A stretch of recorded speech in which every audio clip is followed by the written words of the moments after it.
What's going on, everybody? It's your buddy, it's your pal Spaz Phoenix, the YWC Reality Check, and we are here. We have passed the week after WrestleMania. We've had the afters, we've had the Raw after Mania, we've had the SmackDown after Mania, we've had the NXT after Stand and Deliver, oi, oi, oi, and we've got a lot of stuff to talk about. Now, for those of you that were listening a while ago, as we came out of the COVID era, etc., and when I was doing WWE last week, your weekly look back, the week that was in the WWE, remember that? Now, two reasons that doesn't happen anymore, because this is the closest thing you're going to get to that. A, on a busy week, it was awkward for me on a solo basis to try and get everything in. And on a lean week where there wasn't much to talk about, it was hard for me to come up with stuff to talk about. Also, having awesome people at my disposal, like, first of all, Jake, but Guapo, Connor, now Cody as well. We had Liz on here for one of the pods not too long ago, has made me very lazy. And I haven't done very much solo content recently. So I am going to try and crank out a little bit more solo content here and there, but we are not bringing back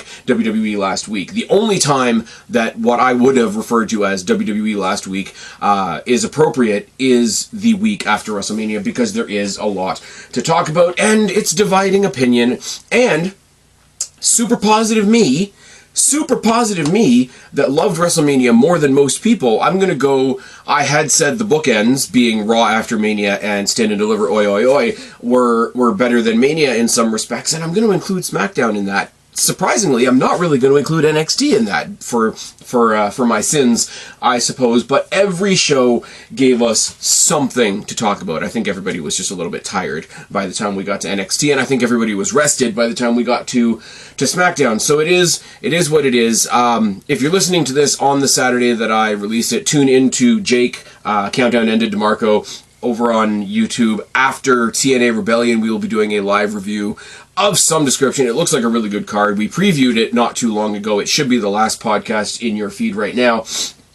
But if you're going to talk about the week after Mania, you got to start with, and this is all going to be bullet point form, it's probably going to be out of order, I'm probably going to miss something. You guys can bicker in the comment section down below, or hit me up on X at Spaz Phoenix. Started off with John Cena coming out, celebrating, telling us we're all fickle, we're all hypocrites. You know, we booed him, and then we booed Cody, and then we boo everybody eventually, and we're all fickle, and he's doing a bit of a Daniel Bryan thing almost. His entrance, I didn't talk about this much on the streams last week, but I will say his entrance with the all black, with the plain white text. He's still doing the music, but only because it's his voice on the track, as he told us several weeks ago. And he cuts this big promo about how he's achieved it. He's going to ruin wrestling. He's going to take the title and he's going to go put it in his fridge, like CM Punk did not that long ago. But he didn't say the CM Punk bit. But he put up a counter on the Tron there, saying, "You've only got this many more dates to see me," and then he started counting them down. And then, you know, I don't know whether he set out a challenge per se, but he's basically like, hey, these are just appearances. I don't even have to wrestle. You're just going to see me. I'm going to have this. I'm going to leave with it. It's going to take all the legacy and the heritage with it, and he names off a bunch of other champions. Didn't mention The Rock, by the way. And the promo ended with a sneak attack RKO by Randy Orton, and the rest of that takes place on SmackDown. Pretty obvious. Obvious isn't a bad thing, but they're doing Backlash in St. Louis. I know there's a big discussion about the fact that Backlash is not an international show this year, like they did the one in Puerto Rico, they did the one in France. There's one I'm forgetting, obviously, because I'm only halfway good at this. But it being in St. Louis and John Cena being in the title picture heading into Mania, we pretty much said, yeah, so you do Cena-Orton in St. Louis, obviously. There's something to it. It is obvious, but it's obvious in a really good way. It's obvious in almost a nostalgia way at this point, and it's obvious in this is something we've seen 100 times, but we've never seen it this way, so we're kind of seeing it for the first time with John Cena being the heel. Quick RKO to Cena, confirmed what a lot of us were speculating already. Great way to start Raw, and they kind of left it ambiguous because, obviously, John Cena, the WWE Championship, and Randy Orton actually live on SmackDown when we care about the brand split. Lyra and Becky, after their win at WrestleMania, had a rematch for the titles where they lost the titles back. Lyra Valkyria sold the Oblivion like a fucking champ. Liv Morgan is awesome as always. Raquel Rodriguez is there as well. Becky helps Lyra to her feet, looks at her in the eye, student to teacher, mentor to protege, and clotheslines her and beats the shit out of her and gives her the manhandle slam to the point where the crowd was saying one more time, so it was almost losing its heel turn effect. But Becky came in, won a title, lost it on the next night, and took it out on her protege. Nice, neat little story. It takes the tag title off of Lyra. The only double champion in the women's division in WWE right now is Sol Ruca, who is your NXT North American champion and your WWE Speed champion. So shout out to her. You didn't need to keep the tag titles on them. You didn't need to have a double champ in Lyra Valkyria, who's on the come up, as they say, and I don't say that as a bad thing, but also the title that she carries on her shoulder is a new title. So her having that, focusing on that, either defending it against Becky or against Liv Morgan, who just got the pin on her. Either way is cool going forward. Even if it's a triple threat, it's fine. Becky being heel is awesome because there's a bunch of fucking stupid people out there that, Becky Hogan, just like they say Rhea Hogan, just like they say Charlotte Hogan, just like they say Tiffy Hogan. Just replace Hogan with the word you really want to use. Just do me that favor, alright? Just try. Try being honest just once. Becky being a heel lets the people that want to cheer her, lets the weirdos online that want to boo her for some reason boo her. Everybody wins. She can be a little bit of a, have a more of a bitchy edge to her, I guess, if you want to say not Adam Copeland, as Simon Miller would say. Also kind of makes sense because you don't have the other thing that always comes up. It's like, well, if Becky's a face, how come her husband turned heel? What do they talk about at night? That's weird. Don't do it. But you don't get the chance to do it this time because Rollins and Becky turned heel basically in the same weekend. Now, rumors abound that Becky Lynch is going to join this Paul Heyman group. Becky Lynch being the first official Paul Heyman girl, even though Ronda Rousey referred to herself that way, like outside of kayfabe a couple of years ago, had the Paul Heyman girl shirt and everything like that. Now, here's the split on this, and you guys can tell me in the comment section, or like I say, follow me on X, @SpazPhoenix, tell me I'm a retard, it's fine. Tell me about this. I don't mind Becky Lynch being a Paul Heyman girl.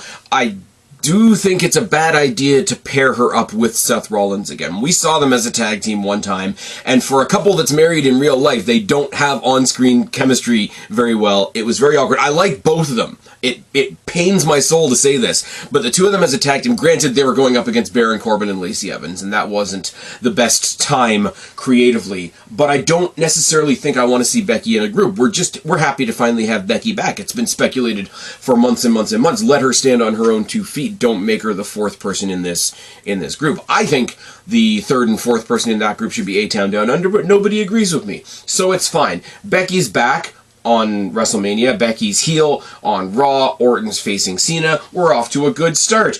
Then we get another weird return, and it's one of the ones. It's one of the fumblers. One of the ones fresh off the Tony Fumble Rumble, and it's Rusev. Cool to see Rusev back. Again, I gotta tip my hat to somebody like Simon Miller, who's a big Rusev / Miro guy, and he probably lost his mind because he was there live in the arena. Shout out to the, well, not shout out to all the What Culture guys. Shout out to the What Culture guys that aren't toxic negativators. That's a word, isn't it? But yeah, Rusev's back. That's awesome. The way they brought him in was weird. Not gonna lie. Not gonna argue with anybody that says the way they brought him in was weird. Because what you had was the New Day out there, brand new heel New Day, brand new heel New Day with tag team championship gold, and, thank God for the New Day. Now, before we get to Rusev, we should talk about who interrupted them, and it was the Alpha Academy. And the Alpha Academy still makes me think Chad Gable and whoever he's doing stuff with, but the Alpha Academy name was actually passed over to Maxine Dupree and Otis Antizawa not that long ago. But Maxine Dupree, on the microphone, who I've always found to be a little bit awkward on the microphone, really cut down the New Day a little bit. Hey, like, before you won those tag titles, before you had this big, change in attitude and whatever, my guys beat you in less than a minute.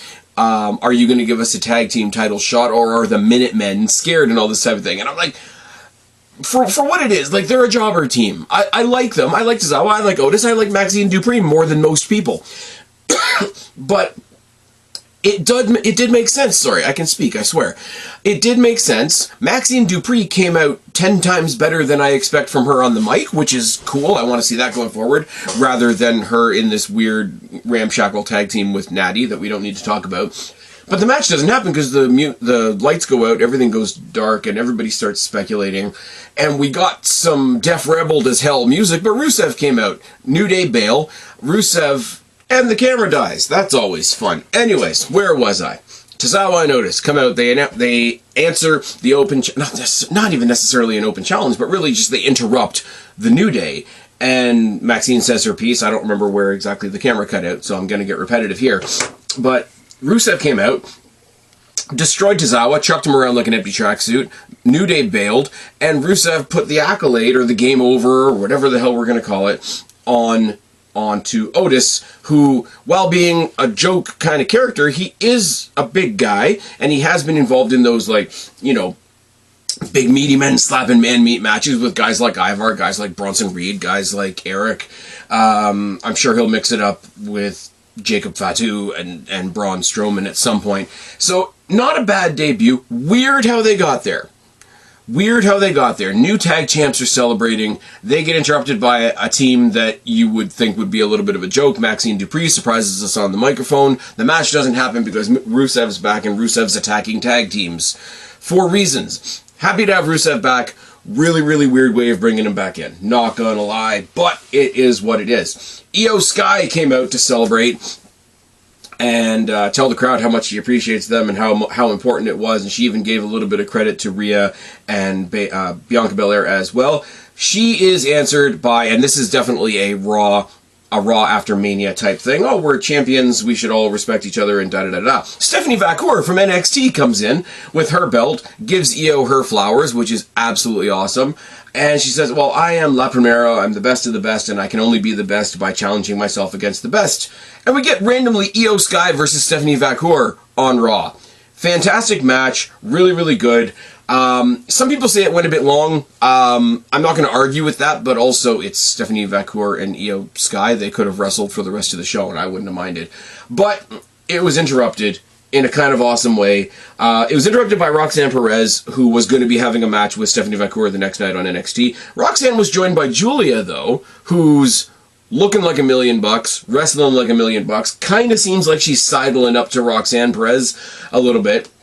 And the two of them beat down Stephanie Vacour and Io Sky, and the save is made by Rhea Ripley, who's got a hell of a shiner.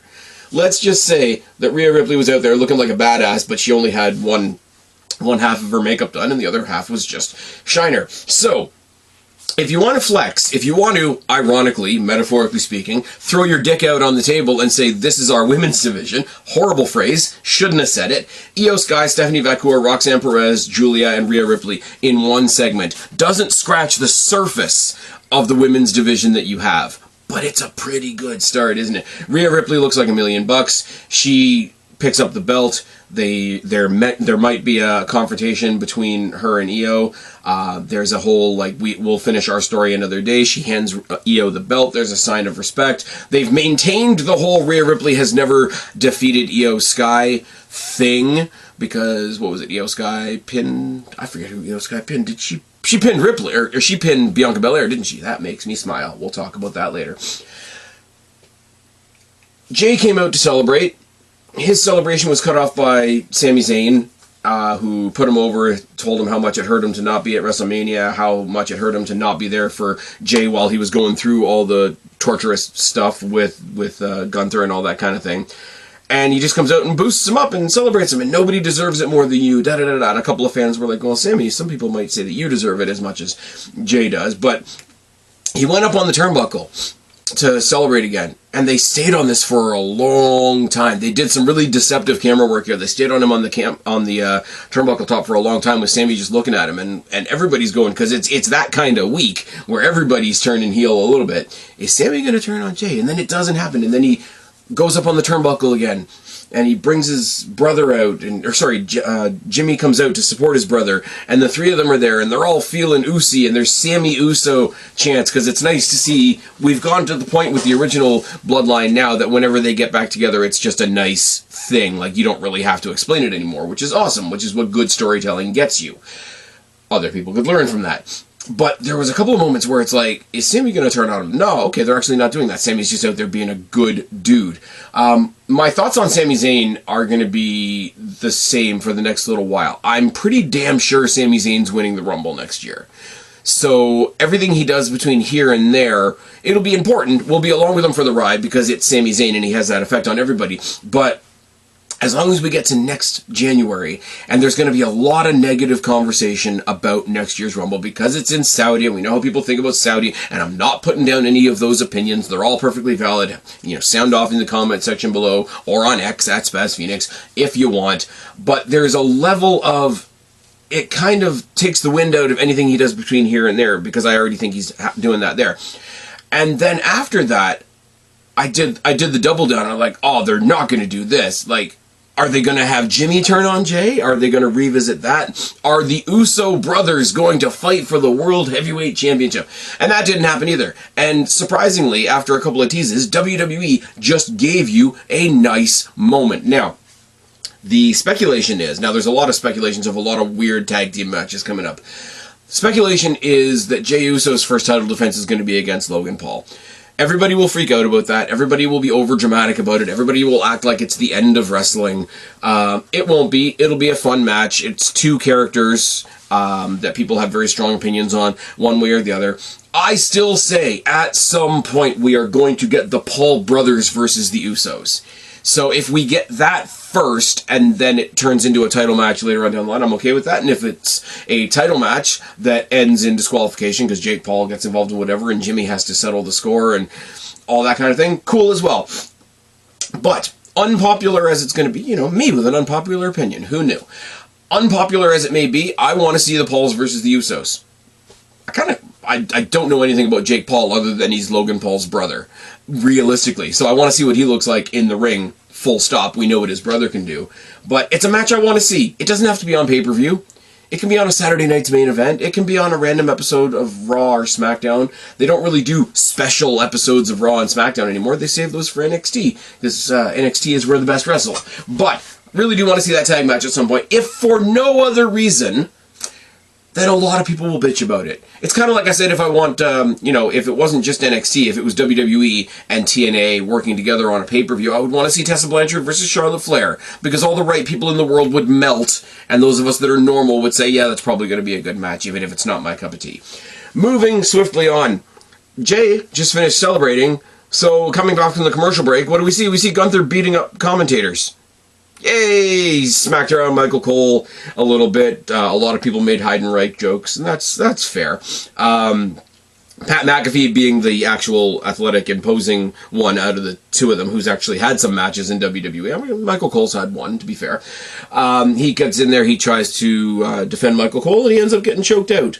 And him and Michael Cole go to the back. Joe Tessitore comes out for the rest of Raw. Michael Cole is actually seen in the back sort of dressing down Adam Pearce a little bit, like, look, this is fucking ridiculous. How can we do our jobs? We have to be able to give our opinion. That's what we're here to do. You know, we're being bullied and all these other things. And then he says, you know what? This is the Raw after WrestleMania. I'm not letting that goof stop me from doing my job. He goes back out. So you had a very interesting commentary table for the rest of the night, because you had two play-by-play guys in Tessitore and Cole, and I guess Pat McAfee's either gone off to do some football stuff, or flip it and reverse it. We're going to get Gunther versus Pat McAfee at some point. Now, is that going to be 5 stars at the Tokyo Dome? No. Do I want to see it? Fuck yes. Black and Gold NXT, the first couple of matches of Pat McAfee, the first one was against Adam Cole, the second one was a War Games match, where he was the one that did the most high-flying thing.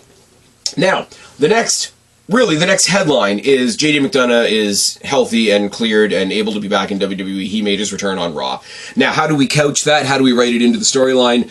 Penta wanted a shot at Dominic Mysterio's new Intercontinental Championship. We did a little bit of a tease in the back between Finn and Dom before Finn gave him a big hug and said, what happens in Vegas stays in Vegas, except that stays on your shoulder. We're all going to be out there supporting you against Penta tonight, which is fine. It makes you think, well, wouldn't it be the champion that would ask for the immediate rematch? But we'll get to that when we get to that. Now, basically, it was all a schmoz. There was a bunch of interference. Judgment Day tried to Judgment Day. That's a really shitty way for me to gloss over it, but it is what it is. JD makes his return. The actual story of it is JD made his return without Finn knowing, to help Dom. And I've been speculating, and a lot of people have been speculating, if there's a split in the group, that JD would be with Finn, because they've made very public the very real story that Finn trained JD. They trained together. They came up in Ireland together. Very much similar to Becky Lynch and Lyra Valkyria. But that's a turn, and could we see a turn here as well? Finn playing off the, yeah, everything's fine. I'm the dog in the meme with the house on fire. Everything's fine. But he's looking at JD McDonough like, where the fuck did you come from? Which is really good on his part. Finn is going to go off on his own at some point. Finn is going to be a face again at some point. I hope he keeps the bantery ways that he's developed in Judgment Day, but in a face way, and then we get the Demon back, and it's fine. Dominic Mysterio defending the Intercontinental Championship against a babyface Demon Finn Balor would be fantastic in banter. Oh, yes. And if Liv Morgan somehow gets the Women's IC title at some point, and Dom and Liv have both of the Intercontinental Championships, that'll just be a little bit of icing on the cake. But icing on the cake for this show was Heyman and Rollins coming out to brag and this and that, and I'm a visionary, I'm a revolutionary, I took away your best friend and you're a wise man, and I'm here with Paul Heyman. I'm going to be the #1 guy in the business. Now, I read a very extensive thing on Facebook that I should have saved to share with you guys, and I didn't, how over 2 different companies, Seth Rollins is like the main character, and he ties Seth Rollins' story to a bunch of people in WWE, and ties Seth Rollins' story tangentially to a bunch of people in AEW, and it's really, really good. Now, is Seth Rollins the main character? Does he walk into WWE with main character energy right now? No. But I would say he does it more than the emo cowboy does on the other show, and they think he's the main character. So if that's the basis, if that's the standard that we're operating under, you want to call Seth Rollins the main character of WWE, go for it. Punk came out, taping up his fists, da-da-da-da-da. They start brawling. Everybody just thinks, oh, okay, we're going to stagnate in place and we're going to get more Rollins and Punk. Not really. He knocked down Rollins for a bit and went after friggin' Heyman. There we go. Thank you, brain. Rollins got the advantage once again. Heyman says, we're going to make you the #1 person in all of WWE and all of wrestling. Roddy, Roddy, Rah. Out comes the Tribal Chief, which got the biggest pop of the night because Punk was advertised, Rollins was advertised, Heyman was advertised, Tribal Chief was not advertised. He comes down, he starts kicking ass. He Superman punched the wise man. He's about to hit him with a spear, and said he gets hit by a spear himself by a man in a hoodie. WWE's favorite thing. I think this is the first man in a hoodie in a while that hasn't ended up being a Samoan. So the fact that it happened to a Samoan, all the ironies are coming together. Again, let it be Jimmy Uso, and we can recycle the whole fucking thing. But no, it was Braun Breaker. We're putting Braun Breaker in the main event scene. It's fucking awesome. Braun Breaker speared the shit out of Roman Reigns.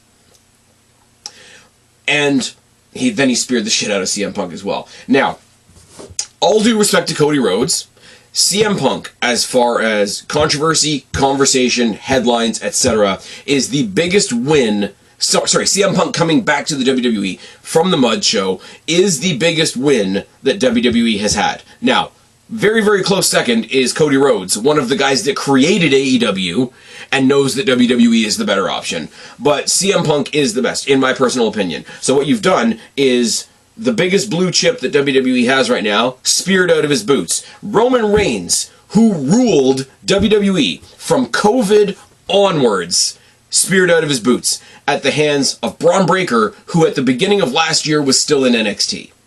That's fucking fantastic. Rollins has a heater. It's Triple H. It's Batista. Now you got Randy Orton and Ric Flair roles to fill, and that's why I've said it. Nobody agrees with me, which is absolutely fine, but I think it should be A-Town Down Under, because Austin Theory is your Randy Orton character, and not saying Grayson Waller is Ric Flair, but you've got like one eccentric, charismatic character to round it all out. Now, the rumors being that, you know, Becky Lynch is going to get involved into this whole thing kind of skews the Evolution thing. I saw a graphic the other day that said, isn't it great that Evolution used to be a faction, and then it became the name of a pay-per-view, and then Judgment Day was the name of a pay-per-view, and eventually it became the name of a faction. That's kind of neat. That's kind of cool, but that's also just saying what you see.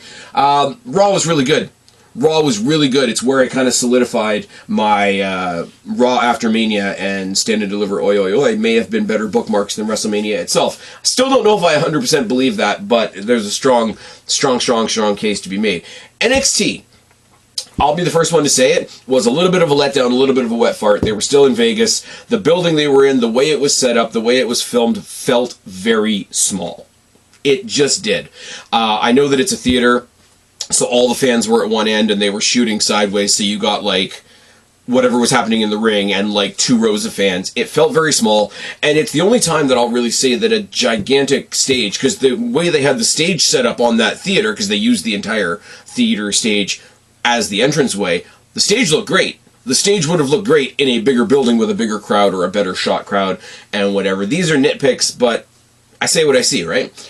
Chemical X did not win the tag titles, so I was bummed right away. Chemical X also did not have Shotzi in their corner, so it makes me think that Shotzi being in their corner for Stand and Deliver Oi Oi Oi was maybe a one-off. Maybe she's coming back to the main roster. Maybe she's bringing them to the main roster. But also, Raquel and Liv just got the titles back on Raw. I understand the argument to be made for you don't want to hot potato them 3 times in 1 week. I also think hot potatoing them 3 times in 1 week and being a little bit chaotic with the belts that span over 3 brands wouldn't have been the worst thing in the world either. Now, Chemical X, as well as Lash and Jackson, are involved in a 4-way tomorrow night at Rebellion, so they may well be coming to NXT next week with the TNA Knockouts Tag Team Championships. That would be awesome. That would be like knock you down, knock you down, knock you down, pick you back up again. But it's not what it could be, and it does make the TNA titles seem like a consolation prize, which does not help the conversation as far as how this relationship is going with WWE and TNA. Now, granted, TNA's world champion just competed at WrestleMania with Randy Orton. So, different strokes for different folks. Speaking of working relationships with other companies, we get an awesome video package of, not all of Bloodsport, but the Bloodsport matches that Tavion Heights and Charlie Dempsey were involved in. Now, this led to Miles Bourne going face-to-face with Dark State and having a tag match, and Javon Evans randomly being his partner in a match that really didn't make much sense. I'm not going to lie. I like Javon Evans. I like Miles Bourne, honestly. His promos are a little bit different for obvious reasons. But Tavion and Dempsey and, who is it? The chick that's with them? Ren Sinclair. We're all there, so why you needed to find a tag team partner outside of your own group unless they were hurt at Bloodsport. It was all nothing bad about the match. The match was fine, the match was what it was, but the match was very much, you could have seen this on any week of NXT, not the NXT after Stand and Deliver Oi Oi Oi. It's fine.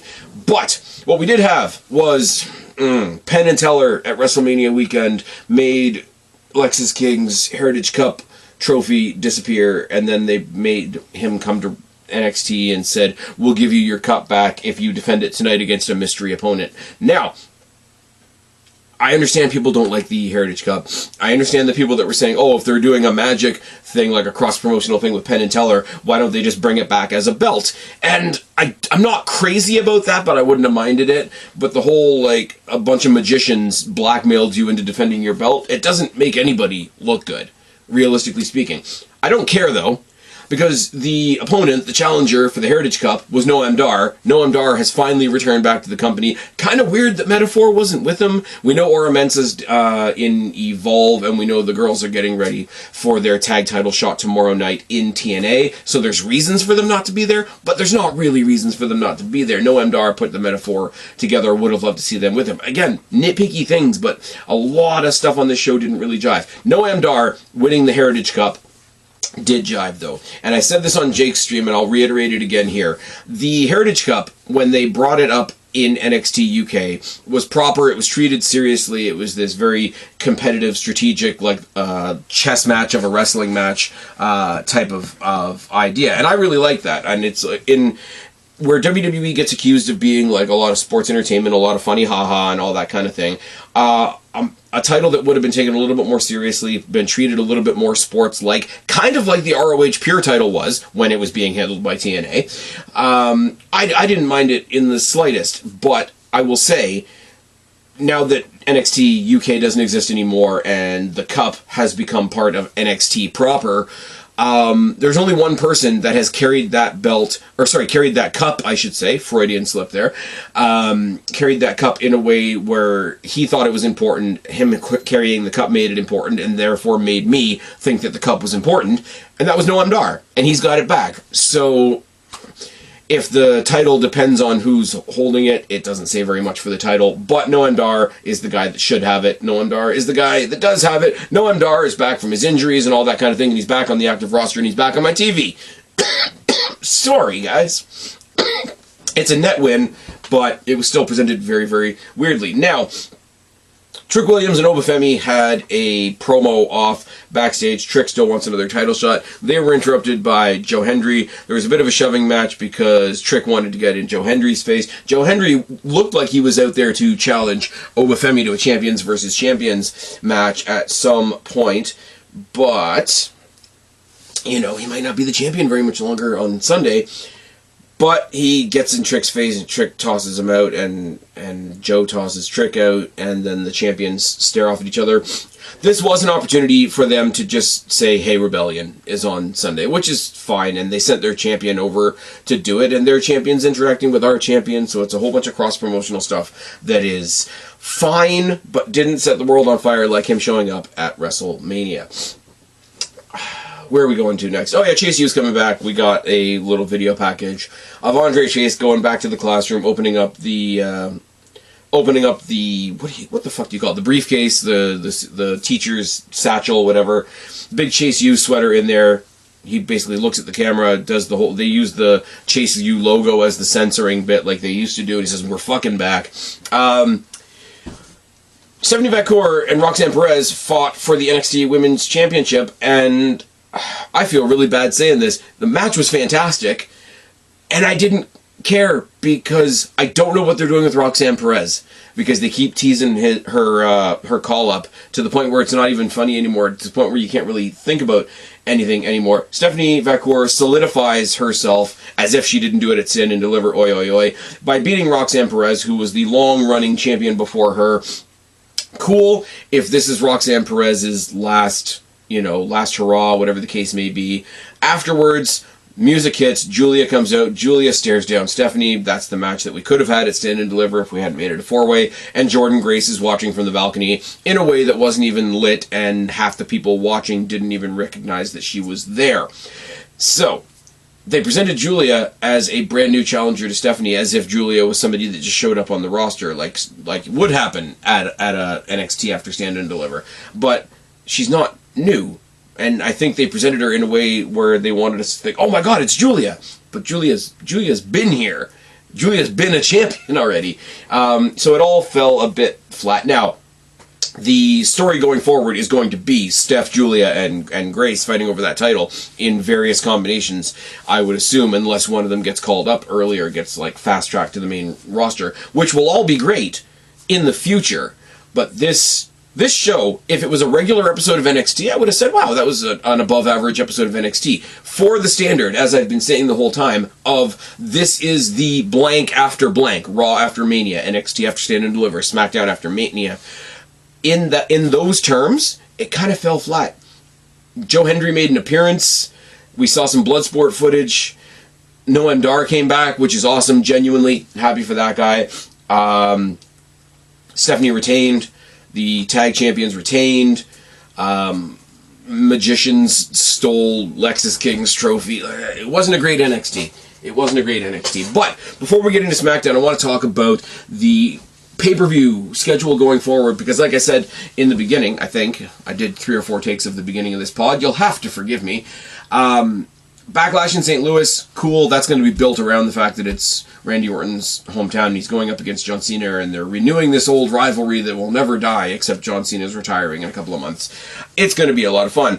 Battleground, NXT Battleground, you're bounded, battlegrounded, but man. Just doing my shitty Adam Wilborn impression now, it's fine. In Tampa, and oh my god, they dared to do it on the same night as an AEW show. Eat shit. You're the big competition to WWE, and you're scared of a TNA show. That's what that tells me. That's what that's telling you. You want to be competition until the competition actually happens. Also, you don't own the date. Also, it's NXT. Are you scared? Are you scared? Just say, if you're scared, say you're scared. Also, the accusation being thrown around that WWE's so petty, WWE's so petty. Here's the thing. I don't think WWE's that petty. I think they've been petty in the past to other companies in other eras, etc. But here's the thing. And I said this on Jake's stream, and I'm going to say it here too. Do you want WWE to be petty? Because I, at this point, want WWE to be a little petty.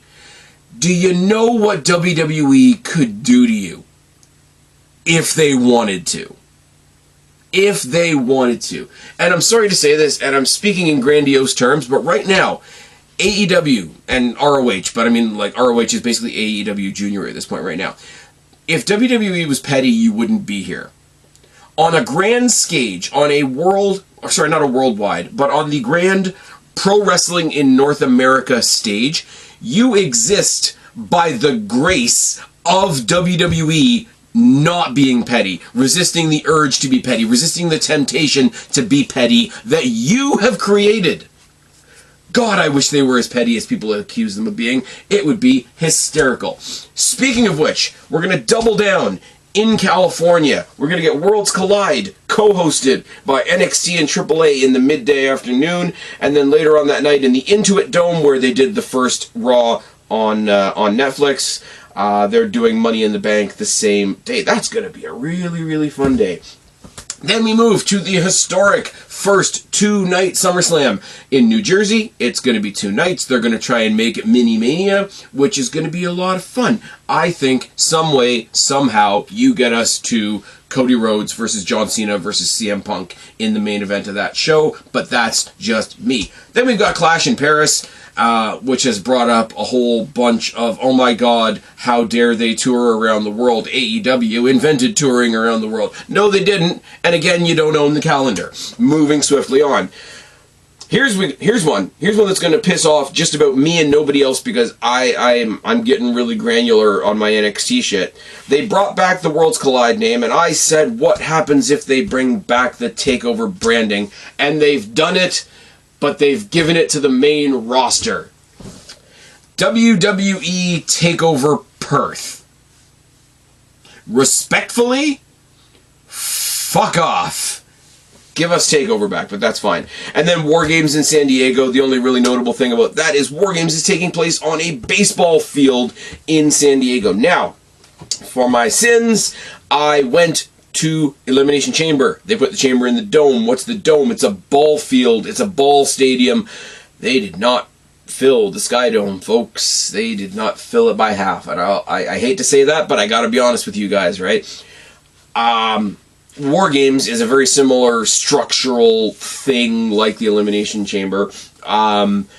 If you have a building that big, are people going to have vision issues? Are people going to have visual issues? Are they going to catch all the action? Are they going to be on the far side of the ring when the match is happening on the other side of the other ring? I hope they fill the ball field. I really do, because it was the only downside of being at Elimination Chamber was looking across the way at that empty half of the dome, which was full 23 years ago when I was there for WrestleMania, but it is what it is. So, War Games in a big ball field. TakeOver Perth can kind of fuck off. Clash in Paris is going to be awesome. We know what the Paris fans are like. First ever 2-night SummerSlam, Worlds Collide, and Money in the Bank. We're going to see the first presentation under this WWE, NXT, AAA banner. Battleground is in Tampa, and AEW fans are scared, and Backlash in St. Louis is going to be built entirely around Randy Orton, which is cool, which is fine. It's nice to see him have his flowers as well. And my God, let's get into it on SmackDown, because we started off with the Orton-Cena promo. How the fuck, Jack, does Randy Orton look next to John Cena? It's funny to look at, because John Cena's shit-talking him, but he's talking up. Orton came out, and he was kind of doing this middle ground of like trying to talk Cena back to the good side and making fun of him at the same time. He went on this long promo trail of, you did all the Make-A-Wish kids and you've broken records with Make-A-Wish, and you can't tell me that those kids didn't mean something to you. There's something missing in your heart, John, and at this time in our lives, I think I've realized what it is. You need to fill that void in your life by having some kids of your own. Now, if you tell me you had that in a promo coming from Randy Orton to John Cena on your 2025 bucket list, I'm going to call you a liar. John Cena's response, however, was just as good. I have never had any time to have any kids because I was too busy raising all of theirs. And then he starts yelling at a 6-year-old in the crowd that flipped him off, and it was fantastic. They did come together. They did have, the challenge was asked and answered. Orton said, if I can't talk it into you, I'll beat it into you, like that kind of promo. He says, I'm not going to do it here tonight, I'm going to do it at Backlash because it's in your hometown, and when I take this title away, I'm going to make sure that you never move up from 4. He did this weird mathematical thing where he's like, I'm taking this belt and all the history with me, I've got 17, you've got 14, and when I take this title away, I freeze you at 14, and then when the title is gone, your title count goes down to 0, I'm going to erase the history of you and your dad and your grandfather. That's where Randy Orton actually got a little bit serious about it. You want to erase wrestling. Wrestling gave me everything I have. He became that guy.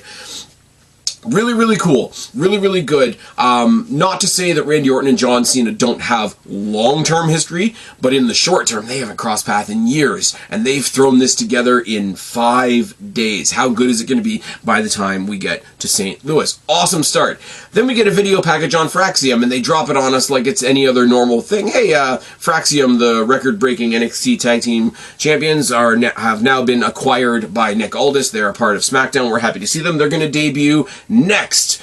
Awesome, fantastic. They debuted against Los Garzas, so obviously they won. Los Garzas are great, but they're a great team to debut against, if you get my drift. Now, I had speculated that they were going to be added to the TLC match just because I know what these guys can do. As far as a main roster call-up, this makes the most sense. Give them a squash. And it wasn't even really a squash, but a match that you basically knew they were going to win. Let them go on the journey, as they say, of making their way towards the tag titles. Because them coming in at the top and either winning or losing would have been what it would have been. If they put the titles on Fraxium last night, as I'm recording this on Saturday, as a surprise in the TLC match, it would have been great. But then where do you go? Where do you go and where do you grow is the point. It was obvious, it was kind of paint by numbers, but it was a really good match. Los Garzas are showing up and showing out every time they're put in that position to put other people over. They did very similar things for Rey Fenix over the past couple of weeks. Rey Fenix, who signed with WWE and like 4 weeks later was part of WrestleMania. I think he made the right choice, along with his brother, who was in the IC title match at WrestleMania. Just saying. Just saying. Tiffany Stratton came out and celebrated her win. She was interrupted by, of all people, Jade Cargill, which was fine, which blows my mind, which is like, okay, Jade Cargill got the win that she should get at WrestleMania. She's going to move on. She's going to move forward. Naomi, for whatever else she is a former champion. So, of course, that puts Jade Cargill in the title conversation. She steps up to Tiffany. They have a match. And it's interrupted by Naomi and Nia Jax. WrestleMania was the first time we ever got to see Jade Cargill. Well, WrestleMania and this SmackDown were the first time we ever got to see Jade Cargill step out of a trio, step out of a tag team, stand on her own 2 feet, be a fucking star.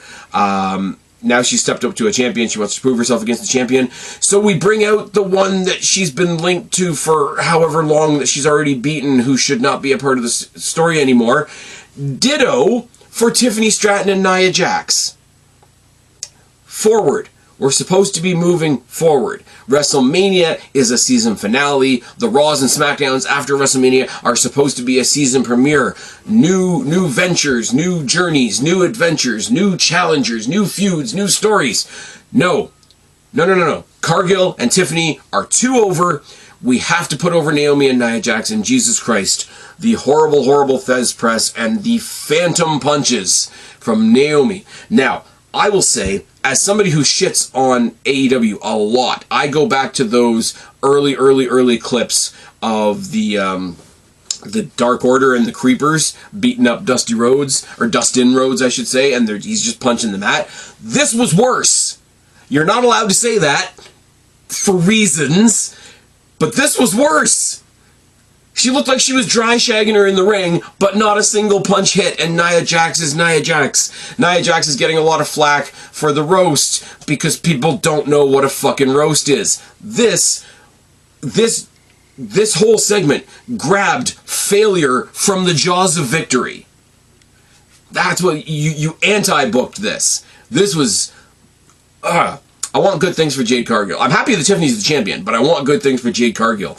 And continuously sticking her with the fucking human pylon Naomi ain't it. And bringing back 2/3 of Team Bad, because the other one's thankfully over on the Mud Show, ain't it. I'm just saying. Solo and Fatu came out. Solo came over, putting over Fatu in his win of the United States Championship. Fatu got sick of him taking all the credit and grabbed the microphone and said, no, I was going to do this with or without you. It was interrupted by LA Knight, who was interrupted by Drew McIntyre for reasons. We set up a number 1 contenders match, which I'm going to talk about in a second. Winner's going to take on, obviously, Jacob Fatu, the new U.S. champion. Zelina Vega came out and won the Women's United States Championship. Fantastic. Absolutely fantastic. She's run at it a couple of times. She's been taken down a couple of times. Chelsea Green, as much as people like her, is still the obnoxious heel. I love the interview that she did where she said, I'm not trying to be the next Cody Rhodes, I'm trying to be the next Miz, and then explained why. Because she's brilliant, and subtly she's giving the credit that I think should always go to the Miz that never does, but also it tells you exactly what her lane is and exactly what she's trying to do, and exactly why she's killing it right now. But she came out with the Secret Service. The Secret Service were quite blatantly cheating right in front of the referee. They got eliminated, and then like 10 seconds later, Zelina Vega had done the win. I'm incredibly happy for Zelina Vega. Zelina Vega is underrated as fuck. Zelina Vega has been underrated as fuck for years. Absolutely fantastic. Love this. Love seeing the Fraxium debut. Love seeing Fatu as champion. Love seeing Zelina Vega as a new champion. Go to the back, and it's Carmelo Hayes and The Miz being weird. Miz hyped him up, congratulated him for winning the Andre, got him some bling, and the bling is an obnoxiously large gold chain with an obnoxiously even larger Andre the Giant head on it. Why? And he says, I've got some stuff to get off my chest. I gotta go, because you've inspired me so much, I gotta get some stuff off my chest. He goes out and does the Miz rant. Well, there's WrestleMania. I guess I gotta be a YouTube sensation. I guess I gotta be a musical meme generator. I guess I gotta be in a mask. I guess I gotta be married to somebody in the company, blah, blah, blah, blah, to get a shot at Mania, all the people that filled in at the last minute. Now, think about it. There were 3 replacements at WrestleMania. Becky Lynch was a replacement, Rey Fenix was a replacement, and Joe Hendry was a replacement. They're all great replacements, but they were all replacements. And if you're in the Miz's position, this is a legitimate gripe that you could have. Becky Lynch was on the sidelines. Rey Fenix has only been here 3 weeks. Joe Hendry doesn't even work for this company. And you had 3 spots that you sort of filled for somebody who works for the company. It is a legitimate gripe. For the one time that Miz has actually come out with gripes that are legitimate, this was actually pretty cool. The lights go out. Aleister Black comes out. More importantly, Aleister Black with his original NXT music. Thank fucking God that he wasn't Def Rebelled like Rusev was on Raw. He comes out, looks at The Miz, waits for The Miz to try and talk again. Miz puts the microphone up and goes, how dare kick! Just, sorry, sound effects are free, you guys know that. But he didn't even get through the how dare you, Miz doing his best Greta Thunberg, gets his face kicked off. And Aleister Black's back. Tony Fumble Rumble is undefeated. Let's go, let's go, let's go. Number 1 contendership match between Drew McIntyre and LA Knight was broken up by Damian Priest, who hasn't had enough of Drew McIntyre yet. There is no finish. They made a point of saying that it wasn't a disqualification, it was a no contest. Fatu came out and killed everybody. So, clearly we're getting a 4-way, but clearly that 4-way is Jacob Fatu, Damian Priest, Drew McIntyre, and LA Knight. Probably at Backlash, and I'm here for it. And Jacob Fatu's going to kill everybody. Solo's going to try and fuck him over, and Solo's going to die as well. That's unfortunate. Maybe move Solo to Raw, see if they can do something with him. In the back, we got I'm trying really hard not to be a sore loser promo from Bianca Belair, who's broken her fingers. I don't know what to say. I don't want to see anybody get injured. Obviously, I'm not going to sit here and laugh about the fact that she broke her fingers. Maybe the rest of the roster will get to breathe a little bit while she's gone. Oh, no, wait! Because we've still got Naomi. Never mind. And what do you want me to say about the main event? honestly, first of all, before I get to the main event, before the Bianca thing, before we got to even the number one contenders match, I should say, talking about the couple thing, because I talked about the Seth Rollins and Becky Lynch thing not that long ago on the pod. If you're looking at the couples and how the couples are doing in WWE right now, back-to-back, Zelina Vega wins the United States Championship, and Aleister Black's back on the A show. So they're going off and having a good night, and probably shagging the shit out of each other. I shouldn't have said it. It's fine. Lost my train of thought now because I just popped myself. Yeah, the main event was the TLC match. The main event was Motor City Machine Guns, DIY, and the Street Profits in a TLC match. It kicked fucking ass. I don't really know what you want me to tell you here. I'm not even that bummed that we didn't get a title change. Like, nothing against the Street Profits, but a title change is always more exciting than a title retention. Ciampa, yes, he looks weird because he had to shave. He had to shave because he took a chunk out of his chin. I don't know how he did it, but whatever. Somebody's, medical well-being and getting their face fixed is way more important than what you think of their facial hair. I'm pretty sure you guys think a lot about my facial hair. There's a reason this is a podcast. It is what it is. The match was great. I will say, on the outside, the Motor City Machine Guns hitting the Skull and Bones while all three people involved in the Skull and Bones were standing on a very rickety table was awesome.